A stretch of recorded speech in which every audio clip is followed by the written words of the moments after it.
Good afternoon. Very good afternoon. Very, very good afternoon.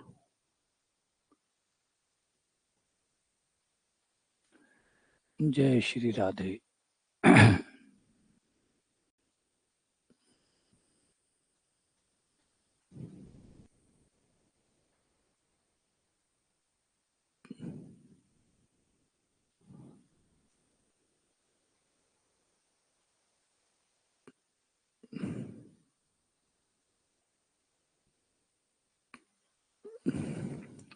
Good afternoon. Good afternoon. Good afternoon. Good afternoon. तो हम पढ़ रहे हैं vector और वेक्टर में हमारे सवाल हो गए हैं 15 के 14 हमने निपटा दिए हैं. Question number 15. Question number 15. अगर ए बी सी 3 वेक्टर है और उन 3 वेक्टर्स में ये संबंध है कि A vector B vector C vector का जोड़ 0 है.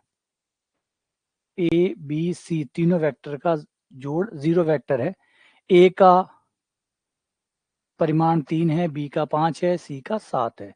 ए और बी के बीच का कोण बताइए. ए का और बी के जो बीच का कोण है वो ज्ञात करिए. वो कितने का होगा? ए और बी के बीच का कोण कितने का होगा? राधे राधे.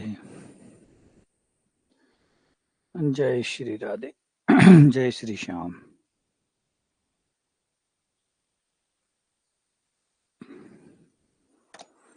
जय खाटू वाले श्याम धनी.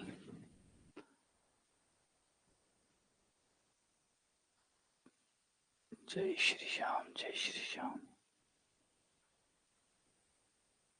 कृष्णा हरे कृष्णा. क्या करोगे इसके अंदर?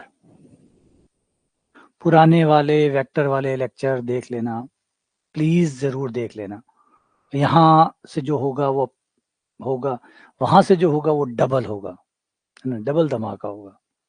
तो वहां से भी करिएगा क्योंकि वहां पे अलग क्वेश्चन का सेट है, यहाँ अलग क्वेश्चनों का सेट है. तो 2 क्वेश्चंस अलग अलग सेट में आपको अलग अलग टाइप से सवाल सॉल्व करने को मिलेंगे, जिससे आपको चीजें ज्यादा अच्छे से समझ में आएंगी. ठीक है ना. तो वहां से भी जरूर देखिएगा.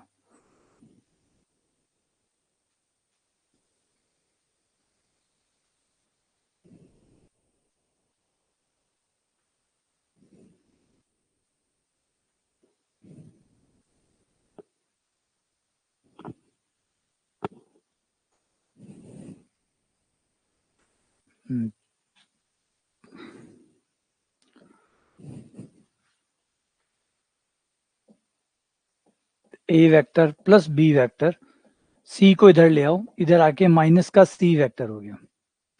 दोनों तरफ वर्क कर दो.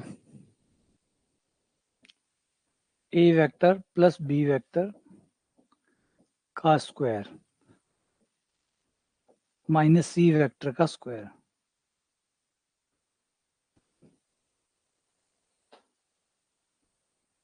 ठीक है. अब आप इधर स्क्वायर है, स्क्वायर है इसका मतलब A vector plus B vector dot square का मतलब है उसी वेक्टर को उसी वेक्टर के साथ डॉट गुणा कर दो. तो ये डॉट गुणा हो गई. इधर minus C dot minus C, brackets खोलोगे तो ये आ जाएगा A dot A plus A dot B plus B dot A plus B dot B. उधर हो जाएगा आपका सी डॉट सी. तो ये बन गया ए का परिमाण, ए डॉट ए मतलब ए के परिमाण का square, 2 A dot B plus B के परिमाण का स्क्वायर, और उधर हो गया आपके सी का परिमाण का स्क्वायर. ठीक है, आगे बढ़ते हैं. ए के परिमाण का स्क्वायर 2, ए डॉट बी का मतलब हो गया, ए डॉट बी का मतलब हो गया ए का परिमाण बी का परिमाण कॉस थीटा प्लस बी के परिमाण का स्क्वायर बराबर में सी के परिमाण का स्क्वायर। ठीक है,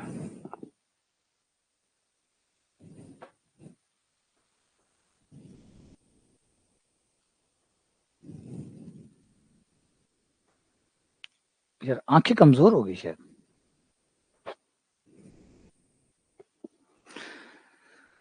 ये ऑनलाइन की वजह से।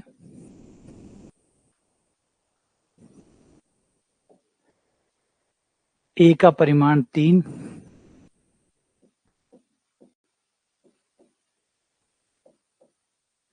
ए का परिमाण 3, बी का परिमाण 5।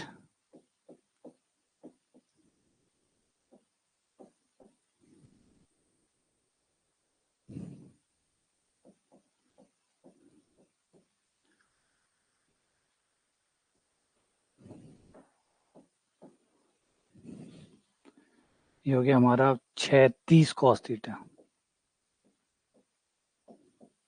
49 माइनस 25 माइनस 9, 24 में से 9 गए 16, और cos थीटा बराबर आ गया 16/30,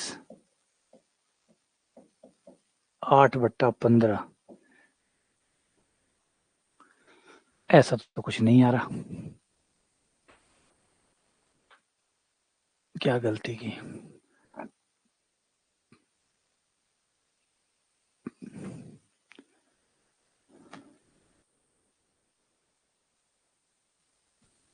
पंद्रह दूनी 30, ये भी ठीक है।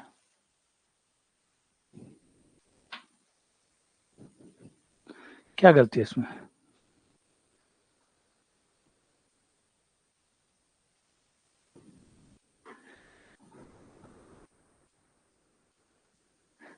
कॉस के साथ A dot B, A dot B लिखियो तुम यार, वही तो लिखियो हूँ।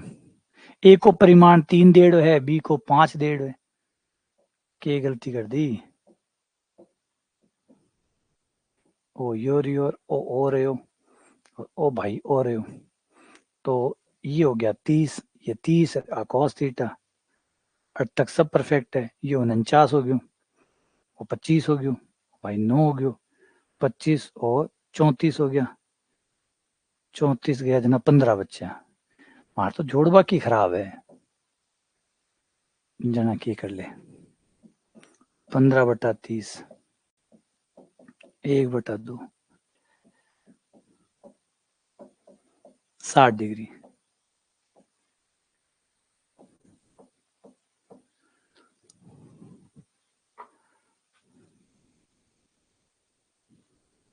हाँ घटाया गलत था। अब इसी ठाडी ठाडी गलतियां करा देना, क्यों ठीक हुए? और गणित माफ करे को नहीं। ये दोनों वेक्टर लंबवत है, ये दोनों वेक्टर लंबवत है, तो ए का मान बताइए।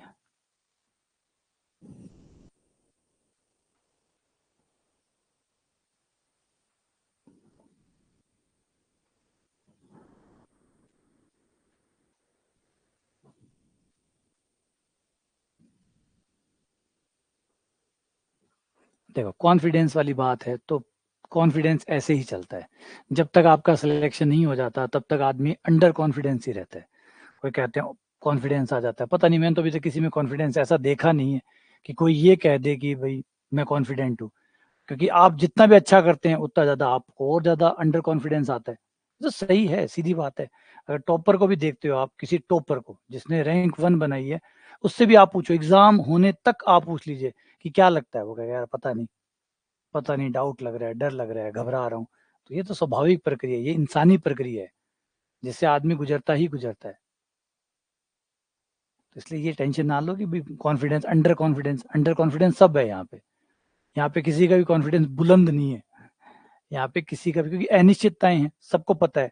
कुछ भी आप कर लो, कितना भी आप हार्ड वर्किंग हो, कितनी भी आप मेहनत कर लो, फाइनली आपको भी पता है, फाइनली एक बात कंफर्म है कि आपका हार्ड वर्क इस बात की गारंटी नहीं लेता कि आप सफल होंगे। ये तो कंफर्म है। ये मतलब बहुत कड़वा सच है, लेकिन सच है। आपके द्वारा की गई मेहनत इस बात की बिल्कुल भी गारंटी नहीं दे सकती। हाँ बस एक संतोष है कि भाई मैंने मेहनत की है, ईश्वर गलत नहीं होगा, क्यों गलत करेगा वो? तो बस ये सोच के हम थोड़ा रह जाते हैं, बाकी पता है हमें भी, सब जानते हैं। तो इन दोनों में ये दोनों वेक्टर जो है वो लंबवत है।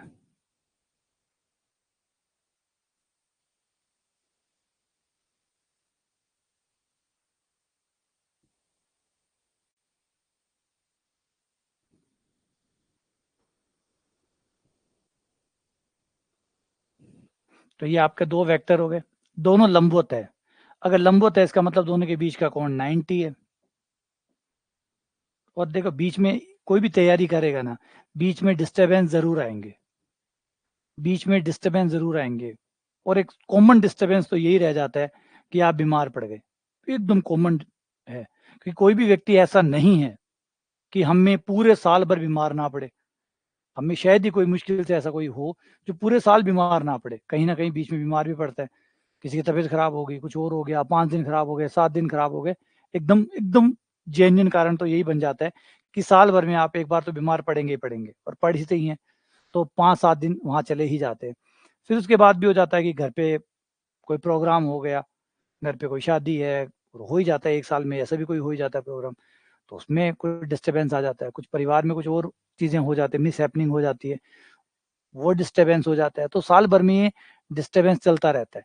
लेकिन बस सीधा एक ही चीज, नियम तो यही काम करता है कि अगर कोई डिस्टरबेंस आता है तो जितना छूट गया छोड़ दो, नए सिरे से स्टार्ट कर दो, जहां से शुरू चल रही है क्लास उस क्लास में जुड़ जाओ, और बचे हुए को बचे हुए दिनों में पूरा कर लो।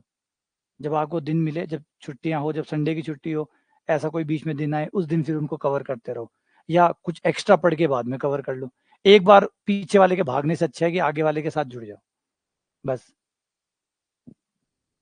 और ऐसे अपने आप को यूनिक मत माना करो कि आप धरती पे एकमात्र हैं जिनके प्रॉब्लम्स आती है, जो डिस्टर्ब होते हैं, हर कोई होता है।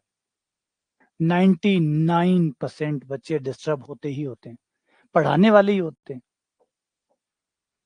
पढ़ाने वाले ही डिस्टर्ब होते हैं।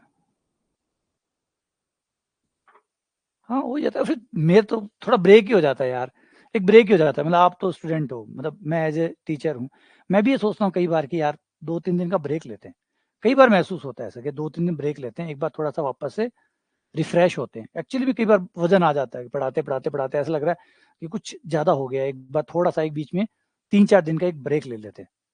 एक 3-4 दिन का ब्रेक लेके रिफ्रेश होके दोबारा से एक नया मोटिवेशन गेन करके फिर वापस आऊंगा मैं। हो जाता है, ये स्वाभाविक है। एज ए टीचर मैं बता रहा हूँ, जब हम ऐसा फील करते होंगे तो आप तो स्टूडेंट है, आपके ऊपर तो ज्यादा प्रेशर है, आपको तो परफॉर्मेंस दिखानी होती है। हमें तो इतना परफॉर्मेंस मैटर नहीं करती, आपके मामले में तो परफॉर्मेंस भी मैटर करती है। आपको तो बहुत सारे लोगों से सुनना भी पड़ता है, कहना भी पड़ता है ना, सब कुछ झेलते हो आप लोग। तो आप लोगों को तो मेंटल लेवल शायद मुझसे ज्यादा डिस्टर्बिंग होगा। अगर मेरा मेंटल लेवल भी डिस्टर्ब हो रहा है तो आप लोगों का तो स्वाभाविक है। तो ऐसे टाइम में जो 4-5 दिन छुट्टी ले लिया करो, 4-5 दिन छुट्टी लो, फ्रेश हो, फिल्म फालम देखो, मूवी मूवी देखो, आराम से कटे घूमन जाओ तो घूम फिर आ जाओ, और 4-5 दिन बाद पास आ जाओ, मठी ला दूं, है ना। 5-7 दिन घूम फिर पास आ जाओ, मठी ला दूं, कोई टेंशन को नहीं, ये चालती रहनी। एक टॉपिक छुट्टियों से छुट्टियों, गणित घनी बड्डी है, 100% गणित पढ़ी है, छुट्टी 5 दिन 4 दिन अगर खराब भी हो जाए तो कोई बात को नहीं, घबराना की जरूरत को नहीं। गणित बटी है, घनी है गणित, बहुत बड्डी है गणित।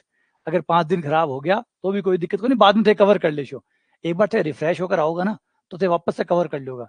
तो एक बार 4-5 दिन बीच में मार लिया करो, बीच में गैप मार जाया करो, फिर ठीक हो, और आराम से तसली वसली हो, और अच्छी सी किताबें पढ़कर, अच्छा सा मोटिवेशन देखकर, या फिर किताबा विताबा पढ़कर, या कहीं घूम फिर कर आ जाओ, परिवार में जाओ और वापस आ जाओ। हाँ, रिकॉर्डेड क्लासेस तो पढ़ी है, रिकॉर्डेड तो पढ़ी है, कोई जरूरी है कि लाइव ही आणु है, रिकॉर्डेड ले लीजिए 2-4 दिन, यहाँ भी कर सको थे। तो एक मतलब मेंटल लेवल का ज्यादा ठीक होना ज्यादा इंपॉर्टेंट है बजाय क्लासेस से। और हर समय आप लगभग लगभग 2 या 3 महीने में ऐसा एक ले लेना चाहिए, है ना। जैसे बैंकों में एक अच्छी चीज याद आती है मुझे, कि बैंकों में एक कंपल्सरी वो होती है, मतलब आपको छुट्टी पे जाना पड़ता है, जो उसको वो क्या कहते हैं, कंपल्सरी लीव करके या असेंशियल लीव कहते हैं। कोई भी बैंक कर्मचारी जो बैंक में काम कर रहा है उसको 10 दिन की छुट्टी लेनी ही पड़ेगी। 10 दिन की, अगर साल भर में वो छुट्टियां नहीं लेता है मत लो, लेकिन उसे 10 दिन की छुट्टी बैंक हर हाल में देगी ही देगी। वो जो बड़ा कारण है वो सिर्फ यही है कि भाई एक गैप हो जाए, क्योंकि आप बैंक में आ रहे हैं, डेली सुबह उठ रहे हैं, आ रहे हैं, जा रहे हैं, लोड तो है ही है, वर्कलोड तो रहता ही रहता है। इन सब के अंदर दिमाग का खराब होना एक स्वाभाविक प्रक्रिया है। तो वो एक मैंडेटरी लीव उन्होंने कर रखी है कि 10 दिन आपको छुट्टी लेनी पड़ेगी। आप चाहे घर जाके बैठ जाओ, घर बैठे रहो 10 दिन, आप बैंक नहीं आ सकते। तो वो इसीलिए कि एक रिफ्रेशमेंट होना बहुत ज़रूरी है। बहुत दिन हो गए कंटिन्यू आप काम कर रहे हैं, कहीं न कहीं एग्ज़ॉस्ट हो ही जाता है और वो एग्ज़ॉस्ट होना स्वाभाविक सी बात है, एज़ ए ह्यूमन बीइंग तो होता ही है। तो वो आप नॉर्मल हो जाओ। ऐसे पढ़ाई में होता है, पढ़ाई में तो अब मैंने कहा ना बहुत ज़्यादा है। आप पे परफॉर्मेंस का चैलेंज है कि परफॉर्मेंस बढ़िया आनी चाहिए, सबसे अच्छे आने चाहिए, टेस्टों में नंबर भी अच्छे आने चाहिए। घरवालों को भी जवाब पढ़ने के बावजूद भी घरवालों को जवाब देना ही पड़ता होगा। कोई ना कोई आके कुछ ना कुछ कहता भी होगा। तो बहुत सारे प्रेशर आप लोग झेलते ही हैं। तो इन सब के अंदर तो एक बनता ही है कि एक किटकैट खाओ, हैव अ ब्रेक, है ना? किटकैट वालों ने इसीलिए तो वो शुरू किया था। आपने किटकैट का देखा ऐड? किटकैट के ऐड में क्या आता है? Have a break. तो वो यही कहते हैं कि एक ब्रेक ले लो, हर चीज़ से एक ब्रेक बीच में हो जाना चाहिए, वापस आ जाना, रिफ्रेश होके वापस आ जाना, हैव अ ब्रेक। क्रिकेटर ही ले हुआ बेचारा, जो क्रिकेट खेलते हैं वो ब्रेक नहीं लेते क्या? वो भी लेते हैं। अगर थीटा 90 हो जाए,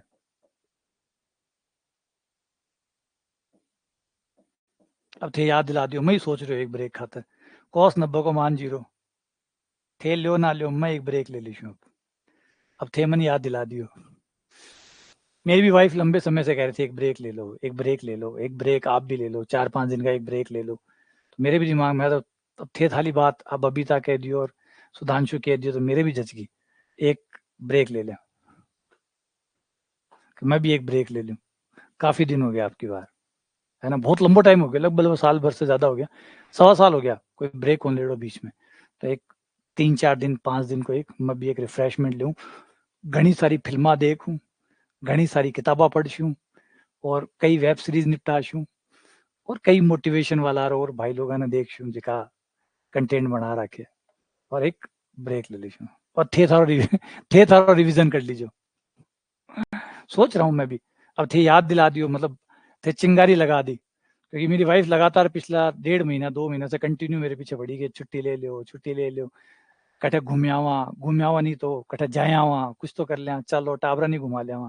तो मैं बोलूँ नहीं, कि एक्चुअली प्रॉब्लम ये होती है कि आदी हो चुके हैं सिस्टम के, अब बाहर कुछ भी अच्छा नहीं लगता। तो वो एक है, तो ज़रूरी भी है, ऐसा नहीं होना चाहिए, गलत चीज़ हो रही है, तो इसलिए वो ठीक है।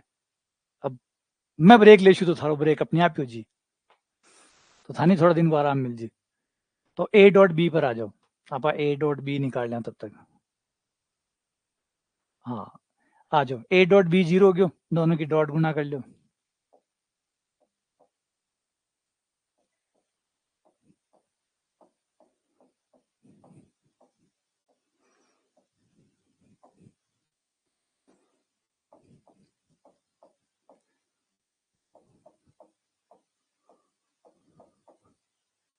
दो आई माइनस जे,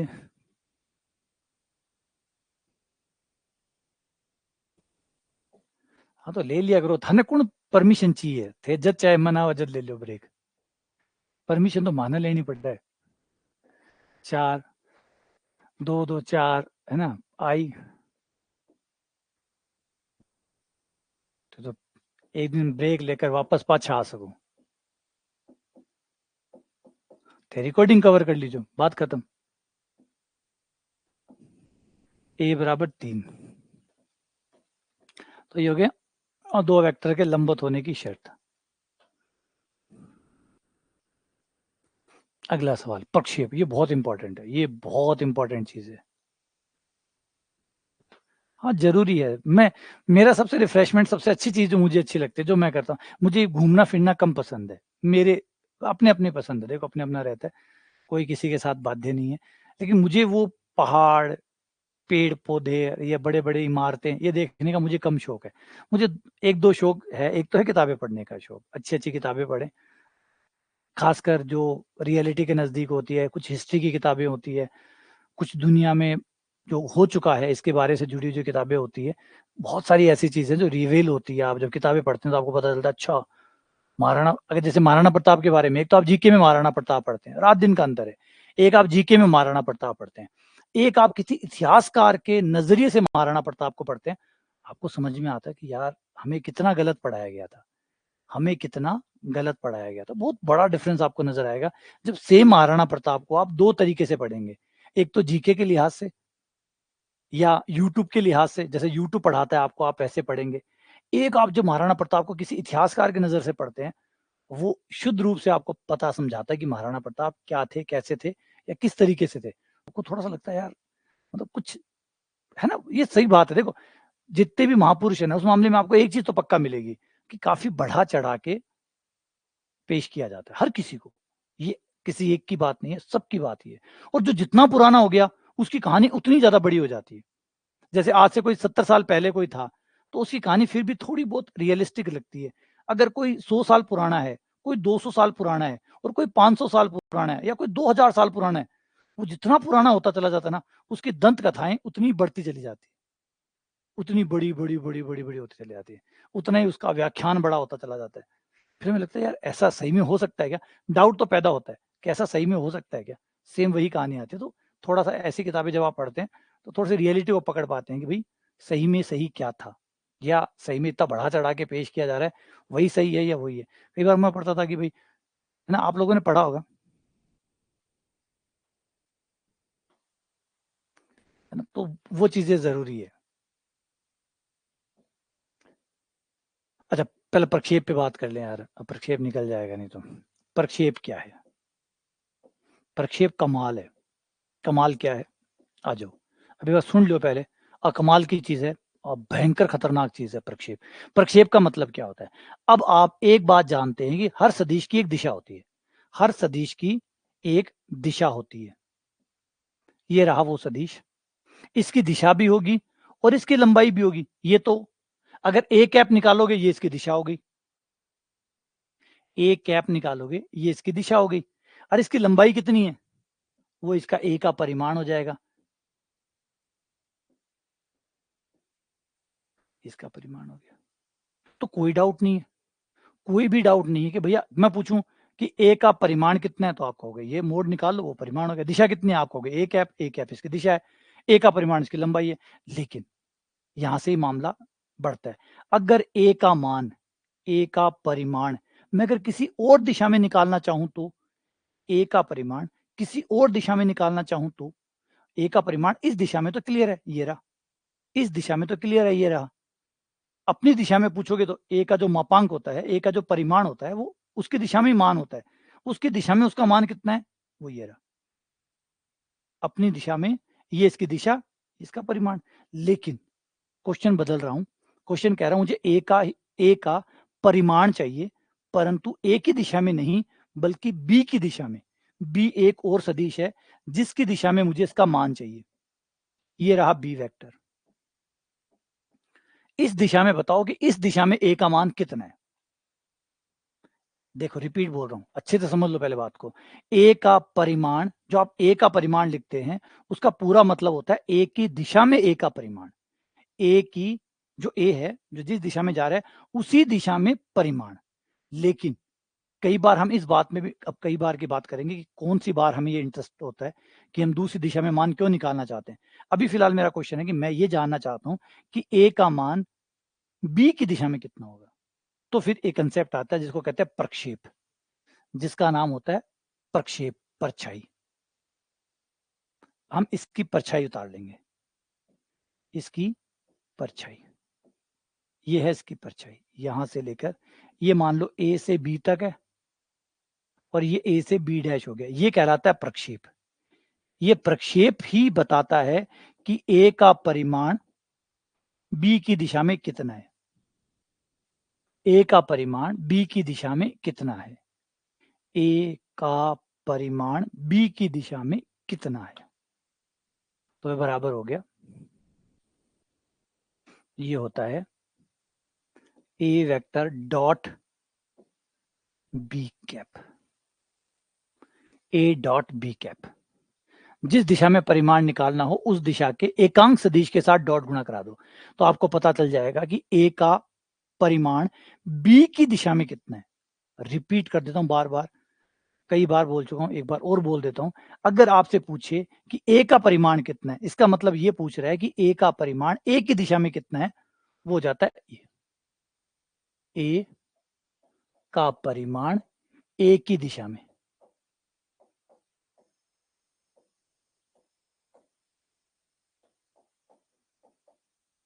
अगर ए का ही मान निकाल रहे हैं और एक ही दिशा में निकाल रहे हैं तो वो ए के परिमाण को हम कहते हैं। ए का परिमाण जो होता है वो ए का परिमाण होता है, एक ही दिशा में ही होता है। लेकिन कई बार हमारा इंटरेस्ट होता है कि हम ए का परिमाण निकालें बी की दिशा में, किसी और दिशा में मान निकालें, तो ये निकलता है ए डॉट बी कैप। और बी कैप को आप ऐसे लिख सकते हैं, ए डॉट बी कैप मतलब बी सदिश बटा बी का परिमाण, ए डॉट बी बटा बी का परिमाण। अब सवाल ये उठता है कि ऐसा क्यों कर रहे हो, ऐसा क्यों कर रहे हो? ऐसा इसलिए कर रहे हैं कि कई बार हमारे बल,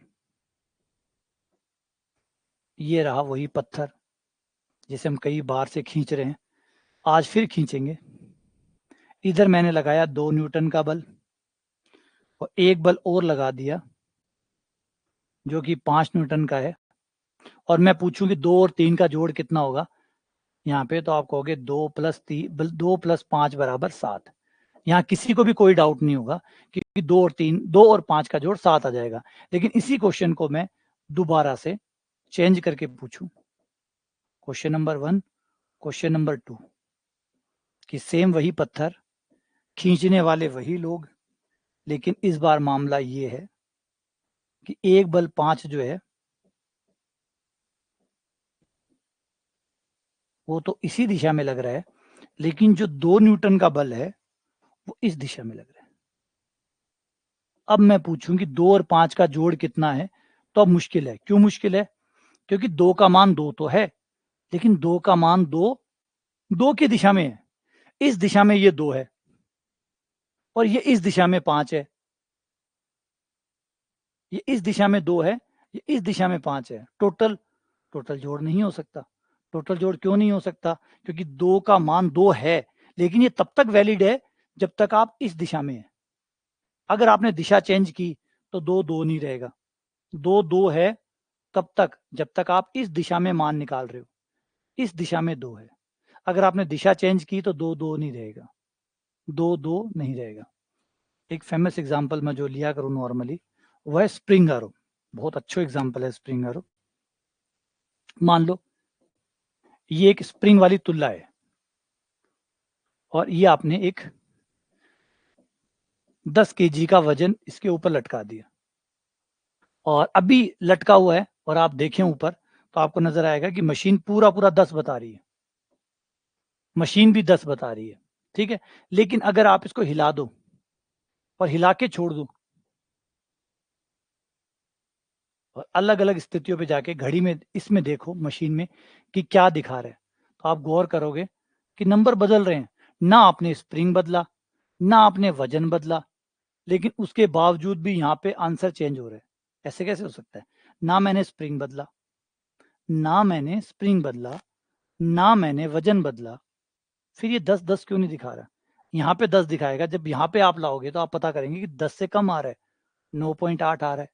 फिर आप और ऊपर लाएंगे तो आप देखेंगे यहाँ आते ये और कम हो गया और यहाँ आते आते आप देखोगे 0 आ गया। अब तो एकदम 0 आ गया। तो वजन कहाँ गायब हो गया?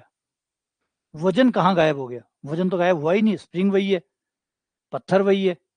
ना पत्थर को कम किया, ना तोड़ा फोड़ा, ना स्प्रिंग छोटा बड़ा किया। फिर अलग अलग रीडिंग क्यों दे रहा है? अलग अलग रीडिंग इसलिए दे रहा है कि आप जो नाप रहे हैं वो है बल, वो है बल। और बल जो है वो एक सदिश राशि है, वो एक सदिश राशि है। इस दिशा में इसका मान 10 है, अगली दिशाओं में इसका, हर दिशा में इसका अपना अपना मान होगा और इस दिशा में इसका मान हो जाएगा 0। तो इसलिए 10 सत्य है, लेकिन कब तक सत्य है? इस दिशा तक 10 सत्य है।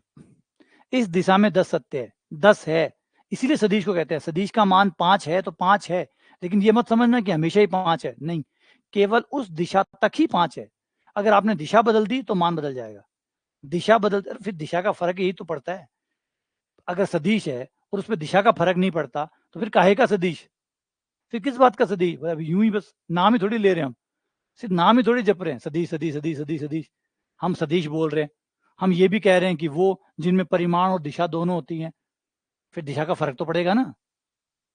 इसमें सरप्राइज होने वाली बात क्या है? सदिश बार बार बोले जा रहे हैं, पिछले 5 दिन से सदिश सदिश चिल्ला रहे हैं, तो सदिश चिल्ला रहे हैं तो दिशा का फर्क तो उस पर पड़ेगा ही। और दिशा का ही फर्क नहीं पड़ रहा तो फिर काहे का सदिश, फिर सदिश किस बात का? तो सदिश है तो दिशा रोल प्ले करेगी, दिशा बदलेगी तो उसका मान बदलेगा, सही बात है। इस दिशा में ये 10 था, अगली दिशा में कुछ और आएगा, किसी में 9 होगा, किसी में 8 होगा, किसी में 7 होगा, किसी में 0 होगा, सही है। इसीलिए याद रखिएगा सदिश का मान तब तक ही वैलिड होता है जब तक उस दिशा में आप उसको निकालते हैं, उस दिशा तक वो सत्य है। तो अब जोड़ें कैसे? 2 सत्य है, कहाँ गए, ये रहा, 2 सत्य है कब तक? जब तक इस दिशा में। 5 सत्य है कब तक? जब तक इस दिशा में है। अब मैं 2 और 5 को जोड़ू कैसे? 2 तो उधर जा रहा है, 5 उधर जा रहा है। 2 कह रहा है मैं इधर नहीं आऊंगा और 5 कह रहा है मैं इधर नहीं आऊंगा। 2 कह रहा है मैं इधर नहीं आऊंगा और 5 कह रहा है मैं इधर नहीं आऊंगा। तो तुम दोनों इधर उधर नहीं आओगे तो मैं जोड़ूंगा कैसे? 5 अपनी दिशा में, 2 अपनी दिशा में, एक दिशा में दोनों आ नहीं रहे, फिर क्या करूं? तो बस इसी टाइम पे मुझे प्रक्षेप वाला आइडिया यूज करना पड़ेगा। मैं ये जो 2 है, इस 2 का मान निकालूंगा कि इस 2 का कितना मान 5 की दिशा में। ये जो वेक्टर है, इस वेक्टर को मैं n1 कह देता हूं, n1 वेक्टर, इसको मैं n2 वेक्टर कह देता हूं। अब मैं इस दिशा का, इस ये जो है हमारा सदिश, इस सदिश का मान इस दिशा में पता करूंगा। प्रक्षेप आपकी ये मदद करता है। अगर प्रक्षेप ना होता तो आप 2 वेक्टर्स को कभी जोड़ नहीं पाते, अगर वो विपरीत अलग अलग दिशाओं में होते। अगर वेक्टर अलग अलग दिशाओं में होते तो जुड़ते नहीं, क्योंकि 2 इधर नहीं जाएगा, 2 इधर नहीं जाएगा, 5 इधर नहीं जाएगा, तो जुड़ते कभी नहीं। लेकिन प्रक्षेप ने क्या किया? कमाल किया।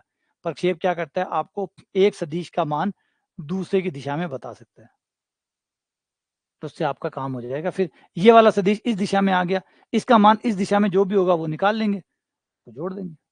ये प्रक्षेप है। क्लियर हुआ? बात समझ में आई? प्रक्षेप का इंपॉर्टेंस क्या है?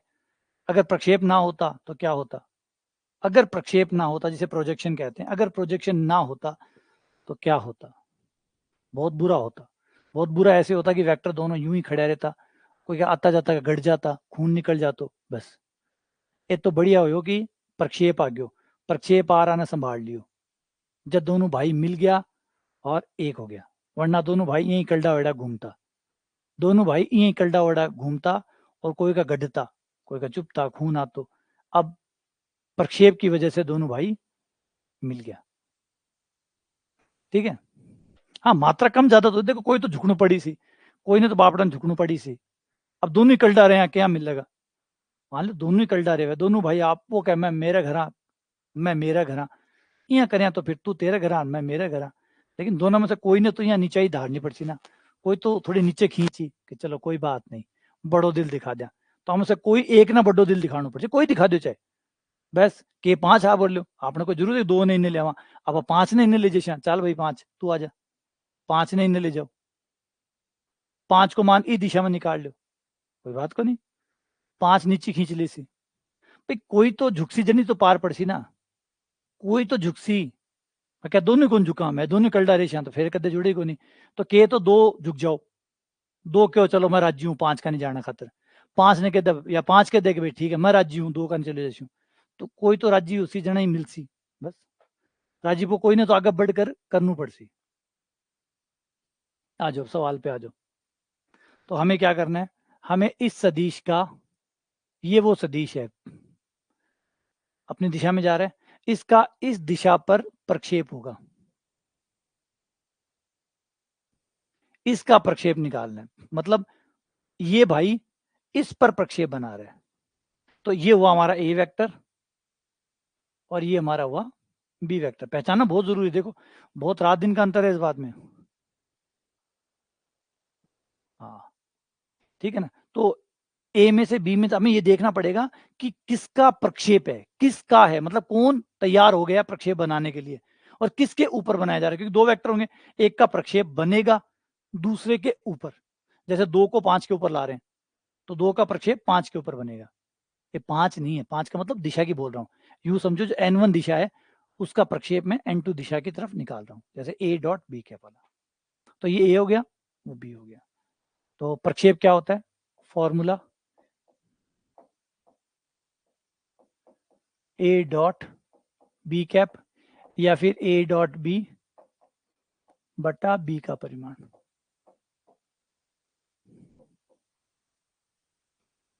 जो हो गया 4 4 8 4 4 8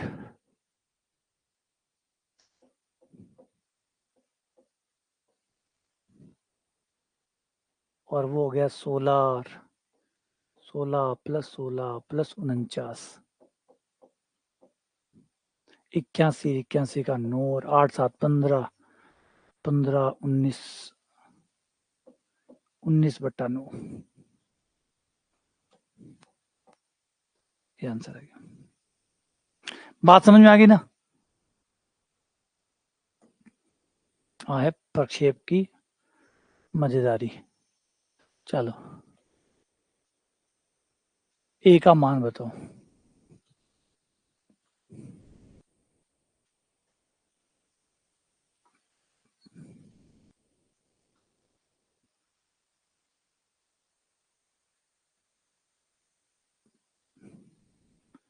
इस सदिश पर प्रक्षेप -5/√6 है, तो ए का मान बताइए।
अच्छा, प्रक्षेप माइनस का हो सकता है क्या?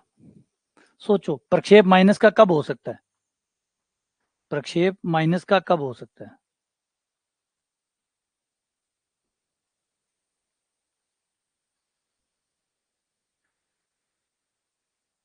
प्रक्षेप माइनस का कब हो सकता है? प्रक्षेप माइनस का कैसे होता होगा? प्रक्षेप माइनस का कैसे होता होगा? परछाई माइनस की अभी होया करेगी। सोचो, परछाई वो तो देखो, बात हटे, देखो बड़ी जोर की कही है। सवाल का उत्तर तो थे मिला दिया उशो, लेकिन ये बात को जवाब बाकी है कि प्रक्षेप माइनस में क्या हो सके? परछाया माइनस में हुआ होया करेगी कौन जमीना, तो माइनस में हुई क्या? देखो शाबाश, अरे वाह बढ़िया। देखो कहानी इया है कि ओ थारो वेक्टर है बी, ठीक है। अब ध्यान से सुनियो बात, कायदे की बात। अगर ए वेक्टर इन है, अब तक तो इसको प्रक्षेप जो बनेगा वो बी की तरफ बनेगा, प्लस को प्रक्षेप बनेगा। अभी तक जो प्रक्षेप है वो धनात्मक है, फिलहाल तक आपका प्रक्षेप पॉजिटिव होगा, सही है, यहां से लेकर यहां तक। अब जैसे जैसे आ रेखा ऊंची होती जासी, प्रक्षेप छोटो होतो जासी, ओ प्रक्षेप और छोटो हो गयो। अब देखो ओ प्रक्षेप और छोटो हो गयो। जो आपनी परछाई है सबसे छोटी कद हुए जब सूर्य एकदम आपने सिर के ऊपर आ जावे, इस समय आपनी परछाई एकदम छोटी होगी। अब एक बाद में कहानी शुरू है नेगेटिव वाली। अब अगर वेक्टर यूं हुआ, अब इसका जो प्रक्षेप बनेगा वो ये होगा। अब आप देख सकते हैं जो प्रक्षेप है ये बी पे नहीं बना है, ये बना है -बी पर, मतलब उधर बना है। समझ में आ गए? तो यूं यूं यूं, जीरो है ना, जीरो फिर माइनस।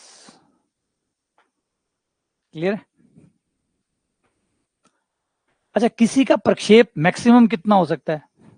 क्या मतलब आइडिया जो नेगेटिव पॉजिटिव वाला आइडिया है ना, इन लोगों ने इतना कमाल बनाया ना, जिसने भी मैथ्स बनाई है कितना सोच समझ के बनाया ना। पॉजिटिव, ये पॉजिटिव नेगेटिव से नंबर्स नहीं होते, पॉजिटिव नेगेटिव सिर्फ नंबर्स नहीं होते, पॉजिटिव नेगेटिव से ज्यादा होता है। यहां अगर देख सकते हो, इन पे प्रक्षेप देखो, यहां से आ जाते हैं, यहां से शुरू करते हैं, ठीक है। किसी भी वेक्टर का प्रक्षेप यहां होगा 0, कोई भी वेक्टर है, मान लो ए वेक्टर है, ए वेक्टर का प्रक्षेप यहां होगा 0 होगा। फिर यहां से गिरते गिरते गिरते गिरते गिरते गिरते सबसे हाईएस्ट हो जाएगा इस केस में। अगर वो बी की दिशा में हुआ तो उसका प्रक्षेप सबसे हाईएस्ट होगा। अगर खुद बी की दिशा में ही है, आप बी पे ही प्रक्षेप निकाल रहे हैं और वो खुद बी की दिशा में ही है, तो इस दिशा में प्रक्षेप मैक्सिमम हो जाएगा, और इस दिशा में आते इधर आते ही माइनस में मैक्सिमम हो जाएगा। तो यहां से कम होते, देखो अब ये देखो 0 हो गया, 0 के बाद में बढ़ता जाएगा बढ़ता जाएगा बढ़ता जाएगा बढ़ता जाएगा बढ़ता जाएगा बढ़ता जाएगा बढ़ता जाएगा, ये मैक्सिमम हो गया। 1 मिनट,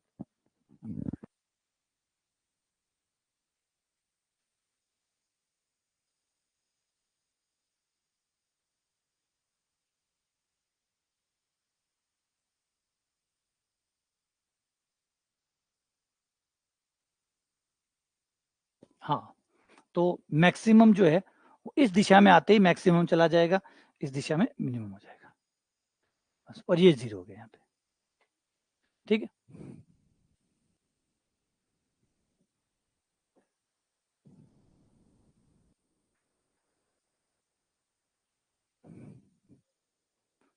ये ए वेक्टर हो गया,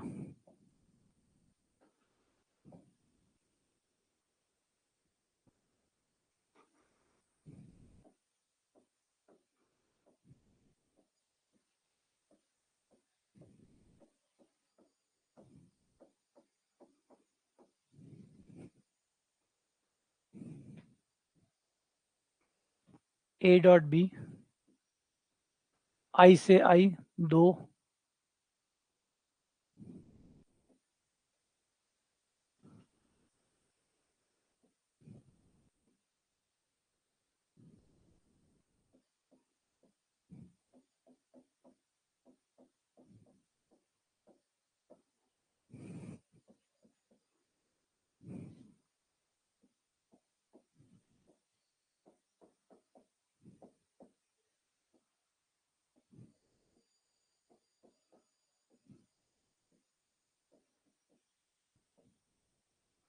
ए बराबर 3।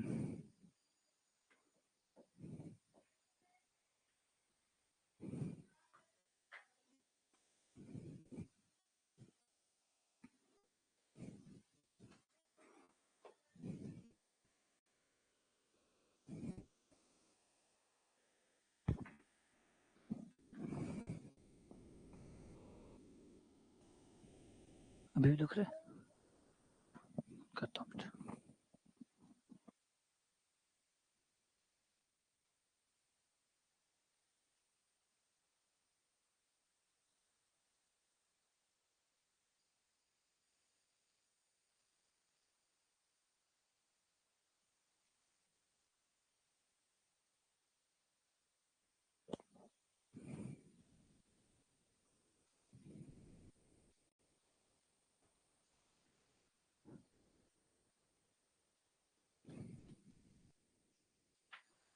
बी की दिशा में ए का घटक,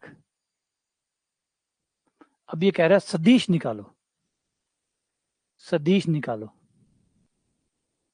अब इस क्वेश्चन को पढ़ो और इसको करने की कोशिश करो कि ये क्या बता रहा है।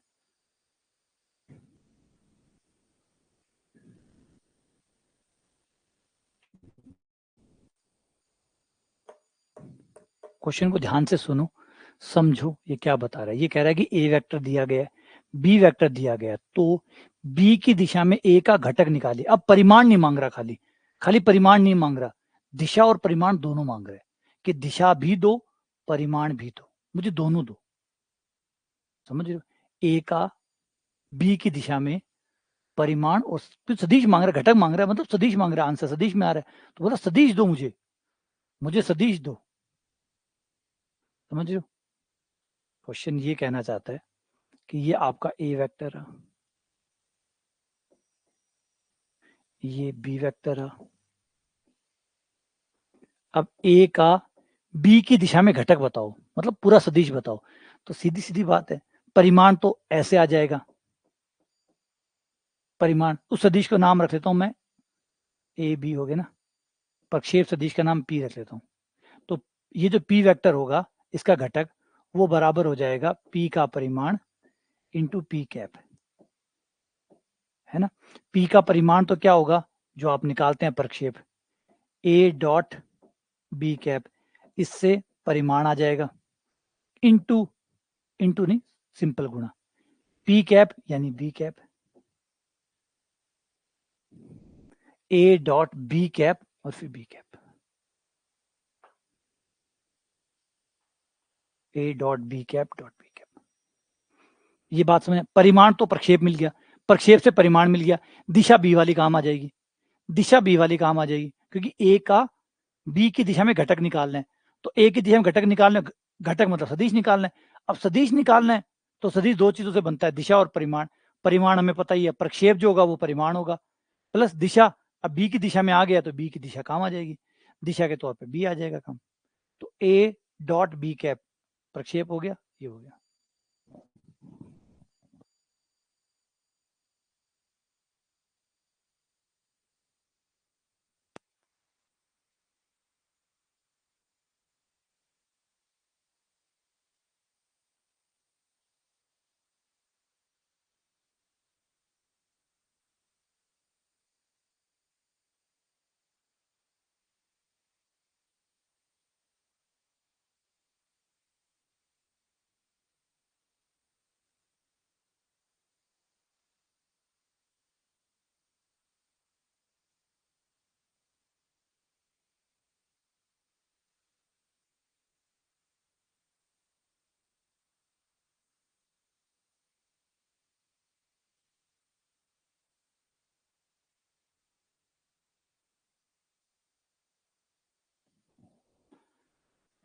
कर लिया, बी कैप निकाल लो ना यार, ये रहा।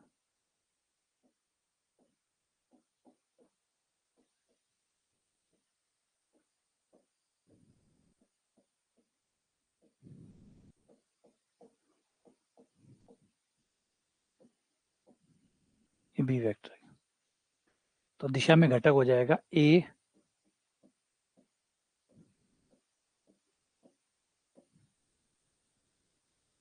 ए डॉट बी कैप, ये रहा ए, करोगे तो आई से आई है ही नहीं उसमें तो जीरो हो गया, जे से जे हो जाएगा तो 6×18, 18/5, और बी वेक्टर आपका ये काम आ जाएगा 3J प्लस 4K।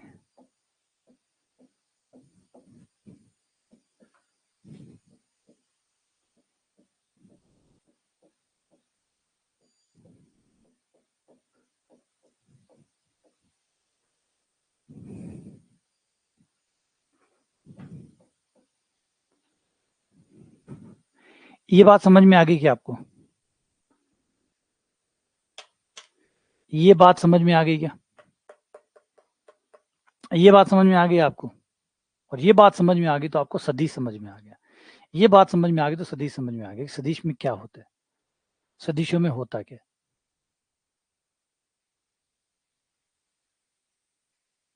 यही तो सारा है खेल, सारा सदिशों में ये, एक बार आप सदिश को समझ जाते हैं आप सारी बात समझ जाते हैं। भाई अब आप क्या चाहते हैं, आपका क्या आइडिया, आपका आइडिया कि मैं ये जो ए सदिश है इसको बी की दिशा में ले जाना चाहता हूँ, मैं ए को बी की दिशा में ले जाना चाहता हूँ, ठीक है।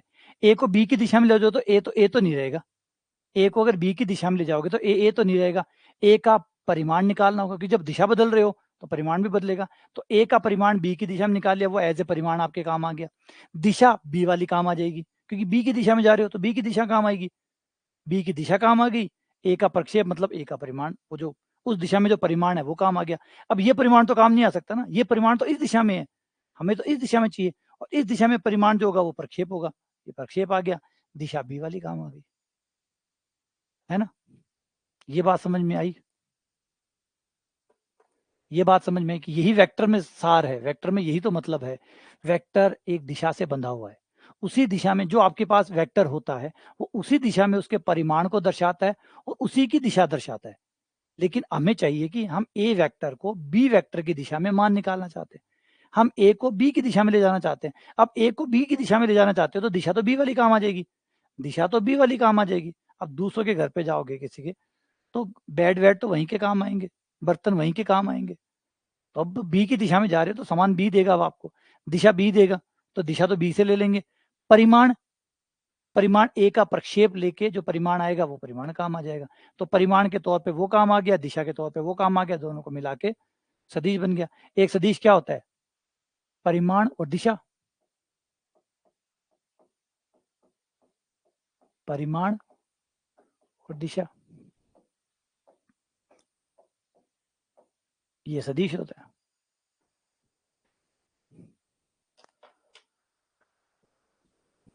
ठीक है, एक लास्ट क्वेश्चन कर लो।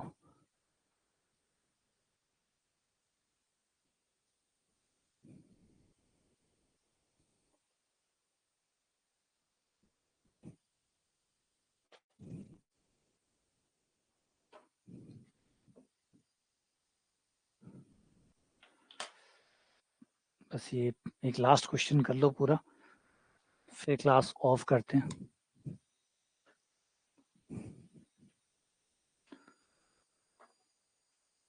हमारे यहाँ बड़ी प्रॉब्लम चल रही है कि गर्मी बहुत ज़्यादा थी, गर्मी ज़्यादा होने से लू जो है, लू की जो घटनाएं हैं, मतलब जिन्हें मारवाड़ी में बोला तावड़ो लाग गयो।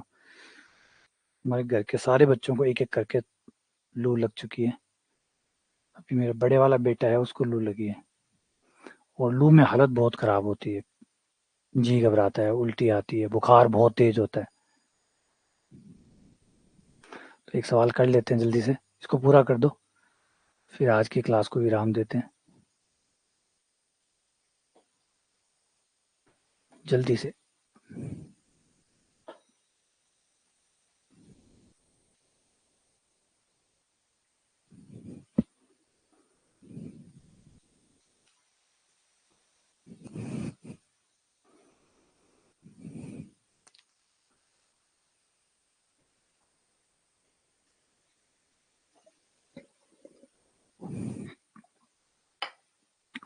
अभी उसकी तबीयत खराब है, अभी क्या उसकी तबीयत खराब है, उसको उल्टी उल्टी हो रही है, तो आज पूरे दिन से वो लगभग मेरी क्लास में ही बैठा हुआ है यहाँ पे।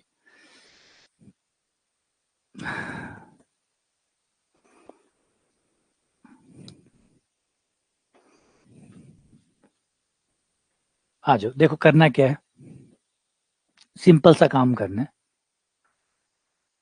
ये है कि एक, अगर मैं इसको ए से क्रॉस गुणा कर दूं, ए वेक्टर से क्रॉस गुणा कर दूं, ए वेक्टर से क्रॉस गुणा कर दूं, तो ए वेक्टर से क्रॉस गुणा करते ही ए क्रॉस, कोई भी वेक्टर अपने साथ क्रॉस गुणा करता है तो क्रॉस गुणा जीरो आती है। अपने साथ क्रॉस गुणा करता है तो क्रॉस गुणा जीरो आती है, क्योंकि दोनों सेम वेक्टर हो गए, और सेम वेक्टर होने की वजह से दिशा सेम होगी, और दिशा सेम होने से साइन थीटा का मान जीरो हो जाता है। तो इसलिए ए क्रॉस ए तो जीरो वेक्टर हो गया, प्लस 2 ए क्रॉस बी प्लस 3 ए क्रॉस सी बराबर जीरो। ए क्रॉस सी को उधर ले जाओ, 2 ए क्रॉस बी, ये इधर आके माइनस का हो गया, माइनस का 3 ए क्रॉस सी। ए क्रॉस सी को सी क्रॉस ए लिख दो, माइनस का चिन्ह हट जाएगा।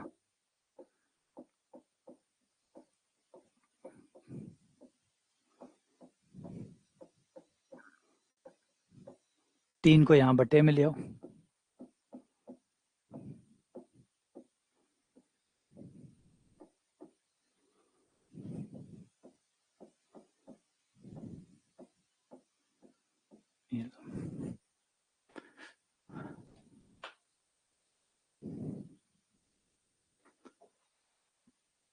अब इसे बी से क्रॉस गुणा कर दो, जब बी से क्रॉस गुणा करोगे तो B cross A plus zero vector plus 3 B cross C. तो इसको इधर ले आओ, बी क्रॉस सी बराबर 1/3 ए क्रॉस बी। सी मान रख दो, ए क्रॉस बी की जगह तो ए क्रॉस बी रहने दो, बी क्रॉस सी की जगह ये रख दो 1/3 ए क्रॉस बी। और वहां से सी क्रॉस ए का मान ले लो। सी क्रॉस ए का मान 2/3 ए क्रॉस बी,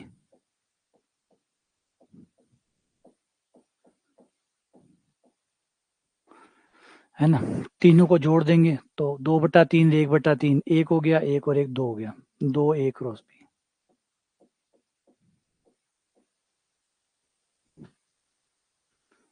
दो ए क्रॉस बी, यहाँ तो कोई है ही नहीं।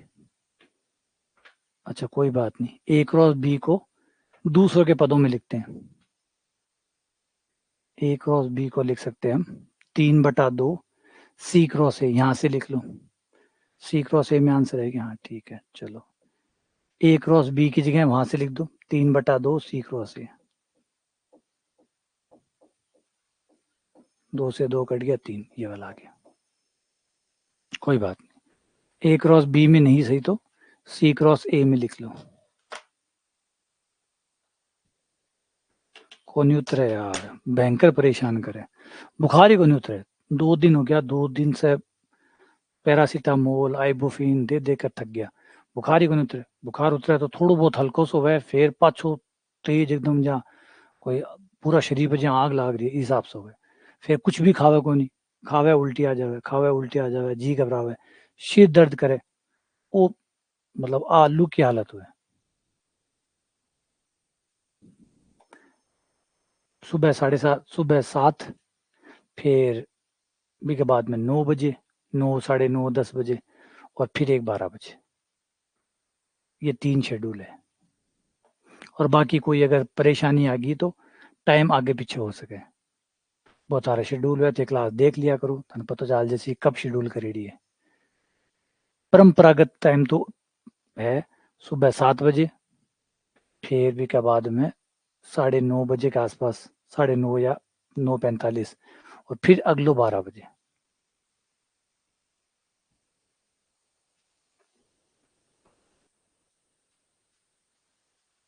नहीं आज देखते हैं, आज कैनुला लगवाना पड़ेगा। वो कैनुला होता है, कैनुला लगेगा फिर इंजेक्शन लगेंगे। ताबरा में रिस्क ले कौन सा का कच्चा आम मरा को केरा को झोलियो पियो और बांसे हुए। तो बच्चा में ज्यादा रिस्क ले कौन सके, बच्चा ज्यादा फिर बर्दाश्त कौन कर सके। चलो मिलते हैं फिर आप लोगों से ना, दोबारा मिलते हैं। शाम को टाइम मिला तो रात को एक क्लास शेड्यूल कर देंगे, और नहीं तो फिर कल मिलते हैं।